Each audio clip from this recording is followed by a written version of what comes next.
Okay, so it's been just over a month since I did my last video, and I've been practicing my act for the holiday shows, and I thought I'd take you through the gig rig, which I'm now actually using as a real device as opposed to just a simple table. So I'm going to show you all the things I found out about it and show you how I've set it up. And I loved the table before, but now I really love it. So I'll take you through it. First thing I have to do, normally if you just like that, this is slightly inclined, you don't need to keep this mat on here, but I put some Velcro in each of the corners. Probably could do with some here as well. This means I can actually carry it as a case. So that was the first thing I did. I'm just going to turn this around so we can see a little better what's going on. Okay, so let's go into the belly of the beast. One of the very first things I did was remove this Savant. I just don't need it, so I just took it out. It was getting in the way of keeping the stuff in. The other thing I learned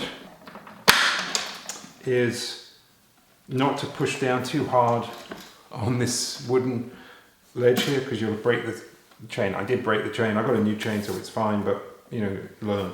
The other thing I did was I removed this sponge that was here because it's padded, and I found that things would fall off because there's a gap there, so I just needed the flat. So I just put this little velvet there, and that's good enough for me. I probably should finish it up here. The next thing I did was I found a close-up mat, an old close-up mat, that I put it on top because it just keeps everything in place. So I can use this as a suitcase. Now, you couldn't ship it, it would stuff fall around, but normally with this in place, it gives a little bit of protection, and I can turn up without to worry. And when I get to the venue, the first thing I do is I take out the stuff. Now, when I last showed you this,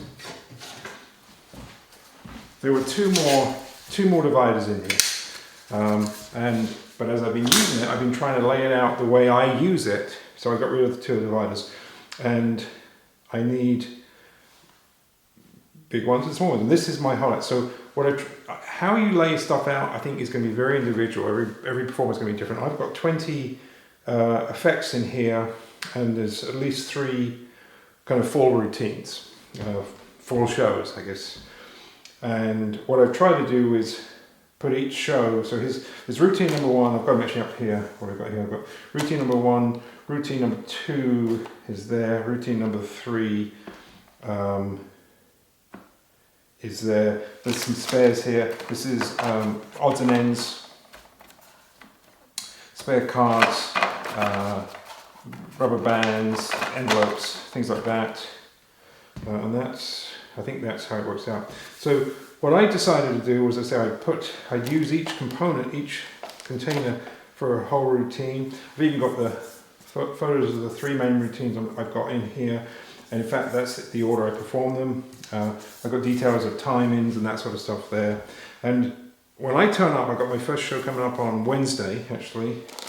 What I do is I put some stuff in my pockets, but for the most part I kind of lay it out as I'm going to perform it along here. Now, obviously, when you know your act, these little slots are quite nice. They open like that, and I have the whole act just ready to go. Yeah, pen goes in my pocket. I got my Macrow J Fox hot toy. Look at this guy, and that's just for a gag actually, but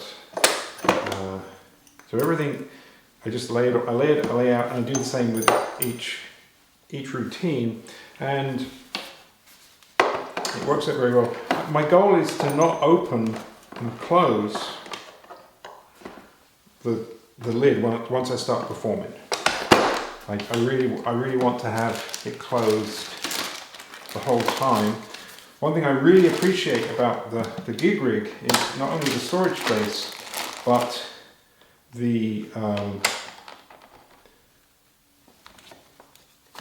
the performing surface, it's so nice to have a big size like that. You know, you can really spread out your cards, so it really is useful. The other thing I didn't realize until I started looking at this is a drawer. This comes out. So in fact, you can pull it out like this. You can get access. So the holes there, so you pull it out. That's a real nice. You know, so if you could put your act parts here. So again, you're trying to avoid doing this too much. I've decided it's better just to lay out my props before I start, have a few in my pockets, and you know, so the audience on this side, they don't see any of this. You're seeing the performance side, and the only thing you've got to be careful of, don't put anything too close to the edge, because your jacket can knock it off. You know, or, you know, if you're wearing a jacket. But I found that this works out pretty nicely. And I really, you know, my plan is to use this the rest of my life. I really, you know, I'm gonna. Now I don't do walk around anymore. I do, shall we say, formal close up. So I turn up a place, I set up my table, and I do my magic. The other thing that I found very useful with this gig rig is, here it is, yes. So every floor I've tried it on 4 different floors now. You always needs some leveling, and so I always have a supply of these little wedges, and you get the right wedge, and you really do get a very solid, you know, setup. And this weighs 35 pounds loaded up. So this whole thing, does not include the feet to the stand, but the actual gig rig itself is 35 pounds, so 33 pounds actually, which is pretty heavy, but you need a certain amount of weight just to give you solidity, to make it solid. So I really am very, very happy, and I'd like to thank Jim Rawlins at Magic Collectibles for putting this up on his auction, because I hadn't seen one of these for years, and really is this is what I'll be using for the rest of my performing life. And so anyway, I hope you liked it, and happy Thanksgiving. It's coming up just next week. Thank you.